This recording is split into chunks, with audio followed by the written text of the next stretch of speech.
ठीक है, तो मानसिक गुलामी जो है वो कई तरह की होती है, और मैं अपने अनुभव की बात बता रहा हूँ। मैं किसी उसकी आलोचना की दृष्टि से नहीं, अपने काम को वो देने की दृष्टि से नहीं, मेरा अपना अनुभव, क्योंकि मैंने लंबे समय इन संगठनों में वो काम किया।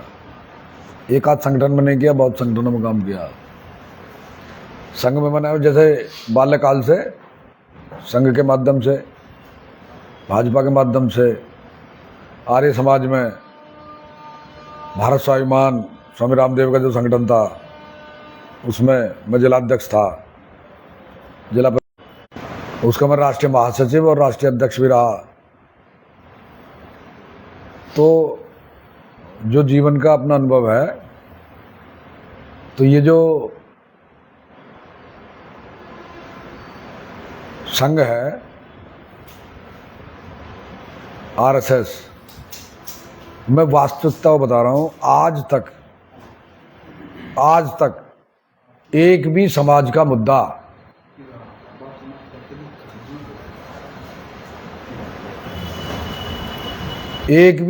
मुद्दा समाज के लिए, समाज के किसी भी आंदोलन का कोई किया हो तो हम जब भी समाज की कोई बात आती है, नहीं ये हमारा वो मुद्दा वो नहीं है।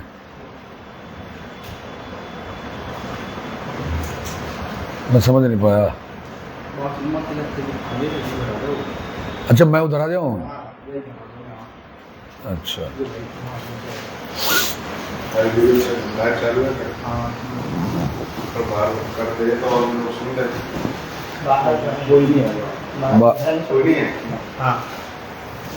आया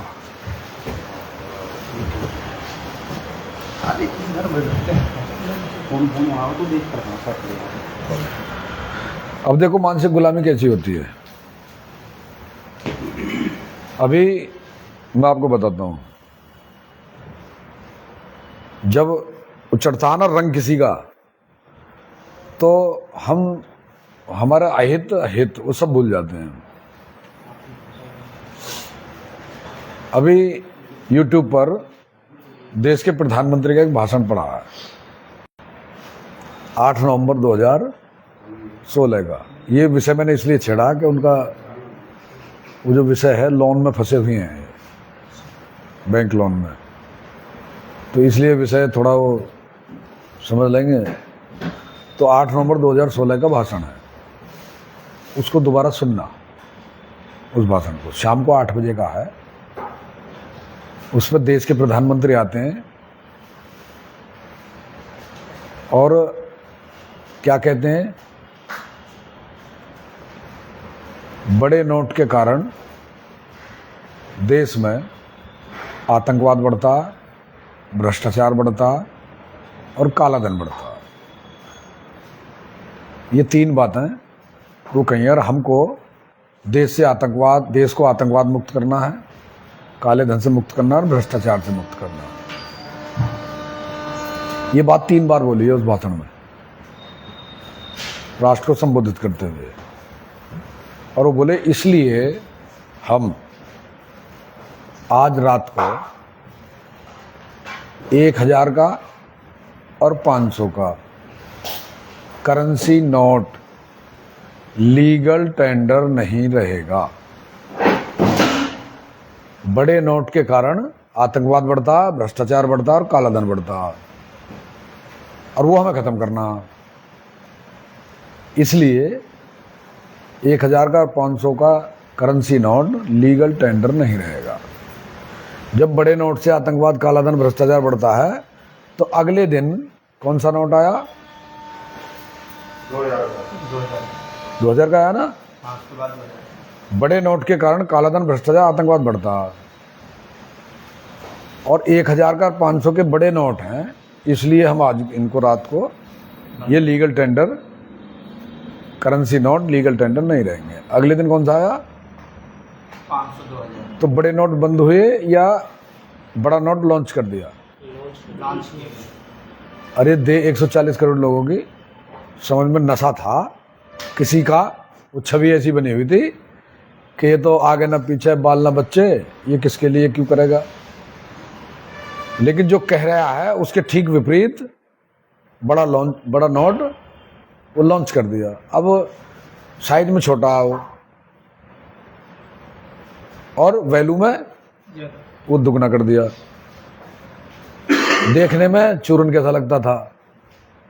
अब काले धन वालों के लिए, आतंकवादियों के लिए और भ्रष्टाचारियों के लिए सुविधा करी या असुविधा करी, ये ईमानदारी से, मैं कोई उसकी बात नहीं कर रहा, सुविधा करी ना उनकी। फिर और हम कह रहे हैं कि साहब ये गलत क्यों करेगा, किसके लिए करेगा, और सामने प्रमाण है प्रत्यक्ष। इससे ज्यादा मतलब बड़ा प्रमाण क्या हो सकता है। तो ये क्या हुआ, अब जो हमारे हाथ में नोट हैं इनका कोई नियम कानून तो होगा छपने का। अगर नियम कानून नहीं है फिर तो कागज लो, मशीन में को निकालो, नोट छप गया। नियम होगा ना कुछ। तो इनका जो नियम है नोट छापने का, नोट छापते समय कितने नोट छाप रहे हैं उसके हिसाब से गोल्ड रखना पड़ता है आरबीआई को। तो जब 2000 का नोट आया तो 8 तारीख को जिस दिन का भाषण है उस दिन जितना सोना है आरबीआई के पास, अगले दिन भी उतना ही है। गोल्ड जो है वो बढ़ा नहीं आरबीआई में।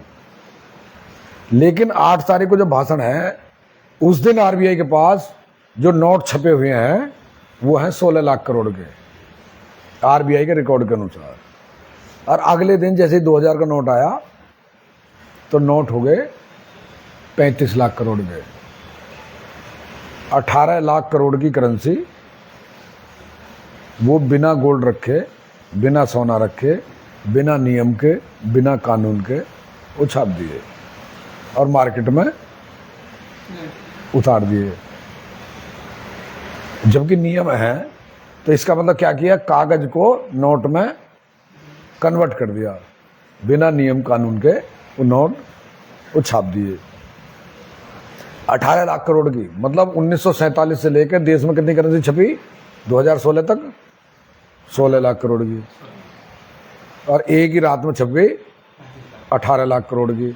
18 और 16 34 हो गई, 1 लाख करोड़ के सिक्के हैं। तो ये छप गई बिना किसी नियम के, बिना कानून के। अब जब मार्केट में उतार दोगे उसको तो जो और जो उसमें आरबीआई के पास 8 नवंबर को जो सोना है रिजर्व में वो है 800 टन। और 1 रुपया जब छपता है तो 777 मिलीग्राम सोना रिजर्व में रखना होता है। क्यों रखना होता है? गारंटी के रूप में। गारंटी के रूप में। गारंटी किस बात की है? कि मतलब जैसे एक प्रकार से पर्ची है दे दी जाती है नोट में, उसको अपने पास रख के कि मैं तुम्हें खुद का चेंज के रूप में। हर नोट पर लिखा हुआ है गवर्नर का वचन, मैं धारक को इतने रुपए अदा करने का वचन देता हूं। लिखा हुआ ना। धारक कौन है? धारक है जिसके हाथ में वो है, जिसने ले रखा नोट। उसको उस पर्ची के बदले में, नोट के बदले में क्या मिलेगा? गोल्ड मिलेगा। क्यों मिलेगा? क्योंकि गवर्नर वचन दिया, गवर्नर का वचन है। क्योंकि नोट हमारे पास कैसे, कहां से आया? गवर्नर ने हमारा गोल्ड रखा। नहीं, ये नोट कहां से आया हमारे पास? हमारे पास जो आया वो तो गवर्नर की बात रही, लेकिन हमारे पास कहां से आया, कैसे आया, तरीका क्या है उसका आने का? हमने अपना कोई धन देखा या तो हमने मेहनत करी, कहीं मजदूरी करी, या अपना उत्पादन मेहनत किया हुआ वो बेचा, उसके बदले में नोट आया। क्योंकि मैंने जो बेचा वो अपना धन बेचा, मेहनत बेची, वो बेच करके उसके बदले में ये धन आया। तो मुझको मेहनत की, उत्पादन की कीमत मिलेगी ना। तो कीमत क्या होती है? धन की बदले में क्या मिलेगा मुझे? गेहूं के बदले, गेहूं के आटे के बदले में क्या मिलेगा? मक्का का आटा मिलेगा। चने के बदले बटरा मिलेगा। मतलब जो मैं लूंगा उसके बदले में दूसरा कुछ ना कुछ देगा ना। भाई मुझे आज मक्का की रोटी खानी है, मेरे घर में गेहूं का आटा है, मक्का का आटा है नहीं, तो मैं किसी पड़ोसी से पूछूंगा कि भाई मक्का का आटा है, जो हाँ है, नहीं चल रहा है, ये ले आधी किलो या एक डिब्बा गेहूं का आटा मुझे बदले में। तो इसको कहते हैं, इसको कहते हैं वस्तु विनिमय। मतलब धन के बदले धन, हिसाब बराबर रहना चाहिए ना। भाई मैंने गेहूं का आटा दिया तो मक्का का लूंगा, बाजरा दिया है तो चने का लूंगा, मतलब वाटर सिस्टम जो बोलते हैं। तो धन के बदले धन। अब वस्तु हो जाता है सब बदले में ना कुछ, मतलब धन के बदले में धन ले सकते हैं। पैसा क्या है, मैंने अभी बताया 100 ग्राम के बट्टे पे 1000 लिख देने से वो 1 किलोग्राम नहीं होता। तो कागज पे लिख देने से 10 रुपये, किसी कागज पे लिख दो 10 रुपये, तो 10 रुपये थोड़ी हो गए, 10 रुपये नहीं। उधर RBI लिखो या हम लिखें, भाई फिर तो हमारे पास भी तो स्कैनर हैं, वो रखे हैं, हम छाप लेंगे, उनसे निकाल लेंगे। तो जब प्रधानमंत्री जी ने बोला कि करेंसी नोट लीगल टेंडर नहीं रहेगा, रुपया नहीं बोला उन्होंने, करेंसी का नोट बोला उन्होंने। करेंसी क्या है भारत की? भारत की करेंसी है रुपया। तो रुपया नहीं बोला उन्होंने, क्या बोला? रुपए का नोट। और लीगल टेंडर बोला। तो मतलब रुपए का, ये जो हमारे हाथ में लीगल टेंडर है, रुपया नहीं है ये सबसे बड़ा भ्रम जो है वो ये है कि हमने उस कागज के नोट को रुपया मान लिया। ये रुपया नहीं है, मेरे अनुसार नहीं, भारत के प्रधानमंत्री के अनुसार, कि ये नोट है और रुपए का, करेंसी का लीगल टेंडर है। तो फिर रुपया क्या है? यह सवाल खड़ा होता है ना। जब हम आज तक इसको रुपया माने बैठे हैं, प्रधानमंत्री ने कह दिया है लीगल टेंडर है, रुपया नहीं है, तो हमारा जानने का वो बनता है कि नहीं? नहीं बनता। तो फिर हम अपने रुपये को तो जाना है, हम अपनी करेंसी को तो जाना है, हमारी करेंसी क्या है। तो जो भारत की करेंसी है और उसका जो चलन है, उसका कारण क्या है? क्यों चली करेंसी?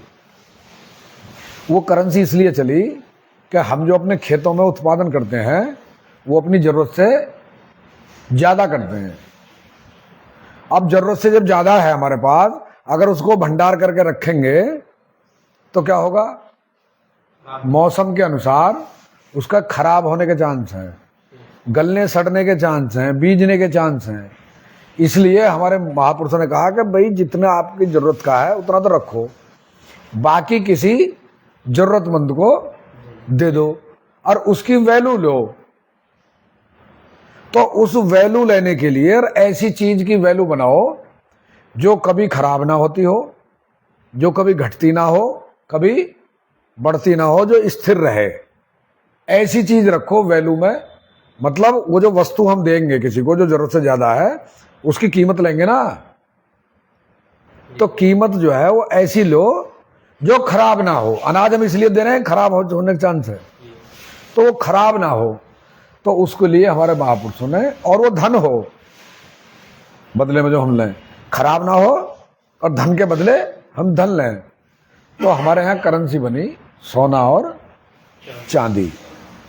तो भारत का जो रुपया है उसका वो रखा उन्होंने 1 तोला चांदी। ये भारत का रुपया है, 1 तोला चांदी, ये है रुपया। अब 2 सिक्के बनाए हमारे महापुरुषों ने, एक चांदी का बनाया, एक बनाया सोने का। मान लो किसी को ज्यादा चांदी के सिक्के हो गए, वो ले जाने में दिक्कत हो रही है, तो ज्यादा उसको, जैसे आज भी हम करते हैं, हम भाई 2-2 रुपए के 1-1 रुपए के नोट हैं और हमको बंधे कर रहे हैं, भाई हम रख नहीं सकते उनको। इसी तरह लॉन्च किया 2000 का भ्रष्टाचारियों, आतंकवादियों को, और उनको रखने में जो है वो दिक्कत हो रही, तो उनके लिए 2000 का हमने लॉन्च कर दिया, तो सुविधा हो गई। जहां 1-1 हजार के 4 नोट आते थे, अब वो 2000 का एक ही, वो तो कम जगह गिरेगी। तो इसलिए उन्होंने जो ये मुद्रा बनाई तो सोना और चांदी बनाया, तो दो सिक्के बनाए उन्होंने, एक सोने का और एक चांदी का। जो था उसका नाम रखा रुपया, जो भारत की करेंसी है, और उसको अगर सोने में कन्वर्ट करेंगे हम तो उसका नाम रखा मोहर। ये दो सिक्के थे नहीं, यही है भारत की मुद्रा, यही है भारत की करेंसी। थी नहीं, है, अभी है। जैसे 2019 में एक महामारी आई, कोरोना, तो खत्म हो गई, हाँ खत्म। लेकिन रिकॉर्ड में अभी भी कोरोना महामारी वो चल रही है। वो हमारे लिए व्यवहार में वो रोक दी गई है, लेकिन रिकॉर्ड में चल रही है, वो अभी भी चल रही है महामारी रिकॉर्ड में। जब आने वाली अगली पीढ़ी देखेगी ना तो वो कहेगी कि 2019 में जो महामारी हुई 2030 तक चली थी, क्योंकि रिकॉर्ड में जो टारगेट है वो 2030 तक चलाने की संभावना उसकी वो है। क्योंकि अभी बीच में उसको फिर प्रोजेक्ट किया जाएगा, वो इसलिए रुक जाती है क्योंकि जो 2019-20 में जो फ्रॉड हुआ देश के साथ वो पूरा देश समझ गया था। तो इन्होंने उसके बाद कई और उतारने की कोशिश करी कि ये फला अब का वायरस आ रहा है, ये फला वो आ रहा है, वो आ रहा है। लेकिन लोगों ने जब देखिए सोशल मीडिया में, अच्छा आ रहा है, देखेंगे कुछ लाठी उठी, आपका लाठी है हम पे, वो देखेंगे, तो वो फिर प्रोजेक्ट धीरे धीरे रोक लिए गए। तो इसी तरह जो भारत की मुद्रा है वो जो है वो मोहर और रुपया है। तो जो मोहर है सोने की उसका वजन भी 1 तोला है, और जो रुपया है चांदी का उसका वजन भी 1 तोला है। हमारे यहाँ एक कानून बनाया अंग्रेजों ने, उस कानून का नाम है पेपर करेंसी एक्ट 1882। उसमें उन्होंने उसको कानूनी स्वरूप दिया कि एक मोहर जो है वो 15 रुपए की रहेगी, सोने की मोहर है 1 तोले की। तो 1 रुपया जो है उसकी अगर सोने में निकालेंगे तो एक मोहर जब 15 रुपए की है तो मोहर का 15वां हिस्सा 1 रुपए की वो स्टैंडर्ड हो गया गोल्ड में, हो गया नहीं? तो 15वां हिस्सा कितना होता है? 1 तोला होता है 11.664 ग्राम शुद्ध वजन भार, ये इतने की मोहर है। तो इसमें जब 15 रुपए की है मोहर, जब इसमें 15 की भाग देंगे तो आंसर आता है 777 मिलीग्राम। तो हमारा जो रुपया हुआ गोल्ड में, रुपये का जो गोल्ड स्टैंडर्ड है, जो मानक है उसका, वो है 777 मिलीग्राम सोना 24 कैरेट शुद्ध। अब उसका ये लीगल टेंडर है, और इस लीगल टेंडर पे वचन दे रखा है गवर्नर ने। हमने जो मेहनत की कमाई से जो कमाया, जो हमारे हाथ में आया, ये लीगल टेंडर बैंक का नोट, तो उसके बदले में गवर्नर ने वचन दे रखा रुपया देने का, और रुपया है 777 मिलीग्राम सोना। अब उस रुपये को, हमारे रुपये को लेने के लिए अगर हम जाएं सुनार पर कि भाई मुझको मेरा रुपया चाहिए, रुपये का मतलब 777 मिलीग्राम सोना। अब उस 777 मिलीग्राम सोना लेने के लिए ये जो बैंक नोट हैं ये कितने देने पड़ेंगे? बैंक नोट सोना है 1.5 लाख। जो लीगल टेंडर, जो बैंक का लीगल टेंडर है, बैंक का जो नोट है, वो हमको 1.5 लाख देने पड़ते हैं जब 1 तोला सोना आता है। अब उसके 15 भाग कर दो 1.5 लाख के, तो कितने हो गए? आया 15 की भाग देंगे तो 15,000 आएगा। तो आवेदन किया तो आवेदन में लिखा, मैं भारतीय मुद्रा रुपए में 10 लाख रुपए का ऋण की सहायता दी जाए, ये आवेदन है मेरा। अब उस आवेदन के बाद बैंक ने मेरी प्रॉपर्टी, मेरे सिविल, सब कुछ जांच पड़ताल की, और अपनी तसल्ली करने के बाद मुझसे एग्रीमेंट साइन कराया। एग्रीमेंट साइन हुआ, ऋण एग्रीमेंट बोलते हैं उसको, लोन ऋण अनुबंध लोन एग्रीमेंट, वो जब साइन किया तो उस ऋण अनुबंध में ही लिखा है कि मैं बैंक का ऑथराइज अधिकारी होने के नाते सारी चीज़ें मैंने अपनी तसल्ली करने के बाद, प्रॉपर्टी की उसकी सारे दस्तावेज लगते हैं, वो करने के बाद मैं आज दिनांक इतने को 15 लाख रुपए का ऋण, 15 लाख रुपए का ऋण स्वीकृत कर रहा हूं। तो हमने क्या मांगा आवेदन में? रुपया मांगा, और बैंक ने स्वीकृत क्या किया? रुपया स्वीकृत किया एग्रीमेंट के अनुसार। अब वो हमारे खाते में ट्रांसफर कर दिया, अमाउंट बनाया वो दे दिया हमको, उसने दिया लीगल टेंडर या संख्या। तो अब हमने मान लिया उसको चुकाने के लिए, उस संख्या को चुकाने के लिए, उस कागजी नोट को चुकाने के लिए मैं रात दिन मेहनत कर रहा हूं, पसीना बहा रहा हूं, खून बहा रहा हूं अपना। तो मेरा जो कमाया हुआ है वो क्या है? वो रुपया है। रुपया मतलब 777 मिलीग्राम सोना है। जब मैं उसमें अपने कमाए हुए में जमा करूंगा तो बैंक वाले, मेरे 1 रुपए में बैंक वाले कितने जमा होने चाहिए? 15,000, क्योंकि मेरे रुपए की वैल्यू बैंक के रुपए के सामने 15,000 गुना ज्यादा है, क्योंकि मेरा रुपया बैंक के 15,000 में आता। तो जब मैंने 1 रुपया जमा किया तो 15,000 का जो संख्या मुझको दी है, बैंक नोट दिया, उसमें कितने कम होने चाहिए? 15,000 कम होने चाहिए। इसलिए कानून के अनुसार, लीगली, संविधान के नियम, RBI paper currency act 1882, coinage act 1906 और आरबीआई एक्ट 1934 के अंतर्गत बैंक का 15 लाख का लोन हमारे कमाए हुए, मेहनत की कमाई के 100 रुपये में चुकता होता है। कितनी किस्तें जमा करने हैं? 2 किस्तें। कितना पैसा जमा किया? करीब 3 लाख। 3 लाख। अब इस 3 लाख में 15,000 की गुणा कर दो,